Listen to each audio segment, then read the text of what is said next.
Pendidikan Jasmani or PJ for short is everyone's favorite subject because it's the only time we don't have to open textbooks and sit on the chair for 4 hours straight before recess time comes. The only subject that lets us run on the field and go full-blown ooga booga, chase football and feel like a child once again. Long before time had a name. And after the class ends, all the boys will smell like rotten eggs back in class.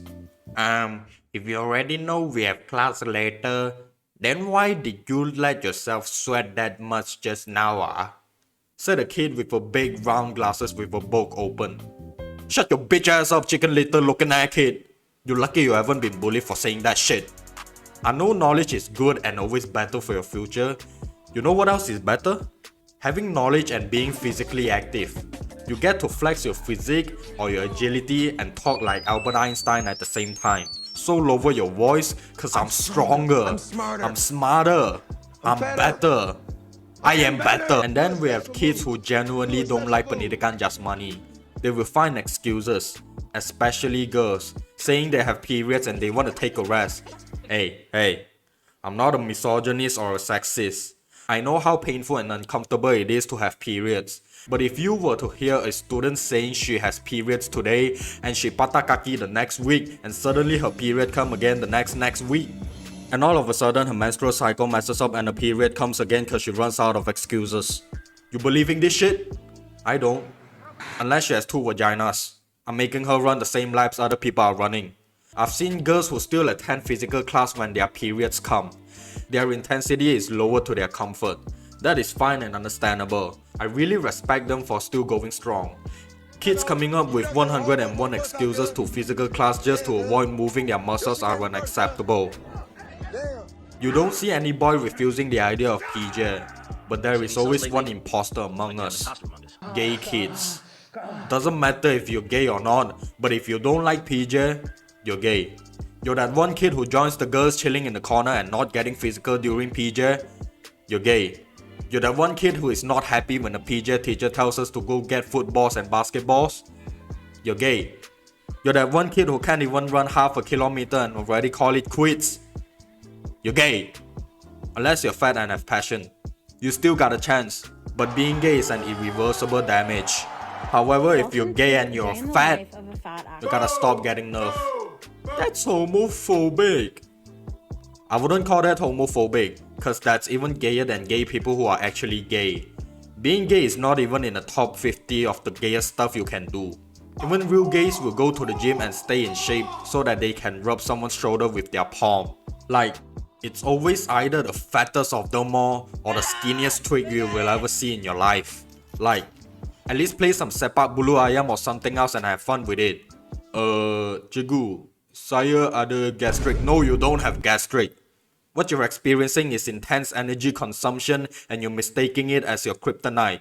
Brother, it's good for you. You run for a lap now and you can eat another lap worth of food later.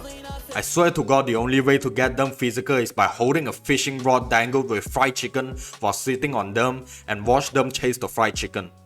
You know what's worse than a fat kid who hates PJ? A fat bitch who won't shut the fuck up. Like, you're already bad enough. Why are you acting all tough and shit when your face is chopped and obese?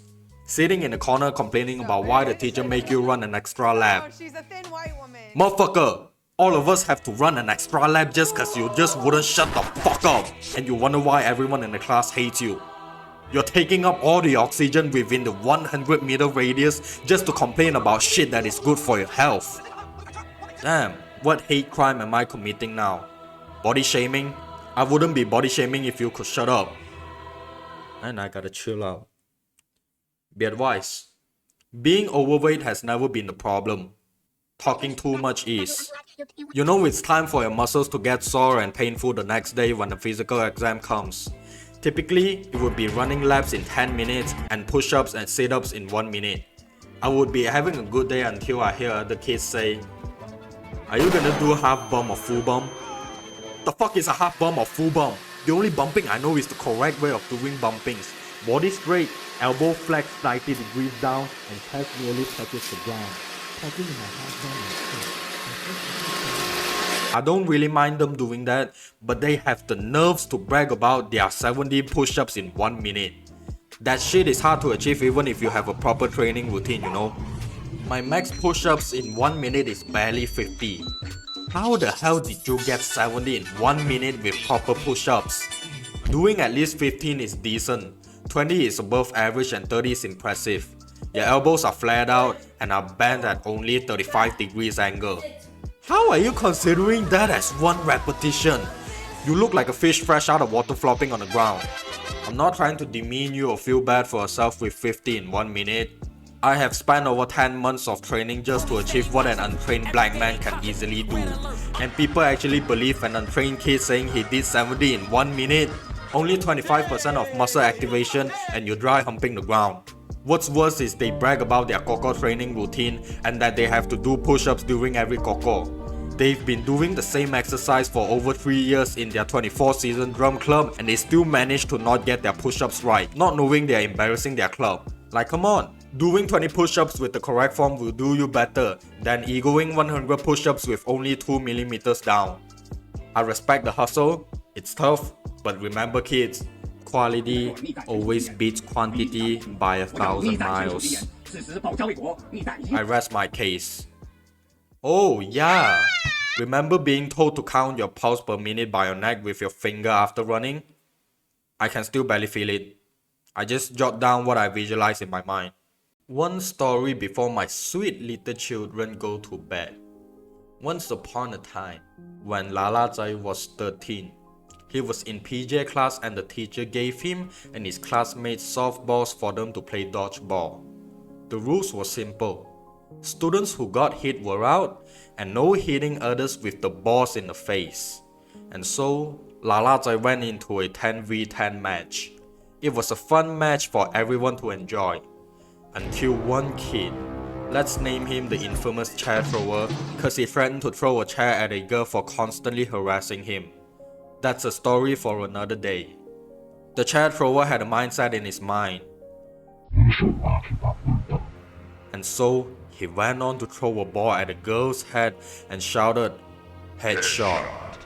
He then threw another ball at another girl's head and yelled double kill like he's playing Call of Duty in real life. But he was a menace in the match. He was a threat to everyone in the game. A threat so huge that the teacher had to stop and pull him to the side for federal punishment. He was sentenced to 1 year imprisonment and a fine up to 2,000 ringgit for committing physical assault. Lala Zai then went back to his class with his classmates and realized he forgot to bring his geography homework to school. He was accused of school treason and was sentenced to death penalty. Before I end the video, the people I mentioned don't include people who have medical conditions that don't allow them to perform any high intensity exercise. As long as you're keeping up with your body actively, you're good. In a nutshell, do your push-ups right,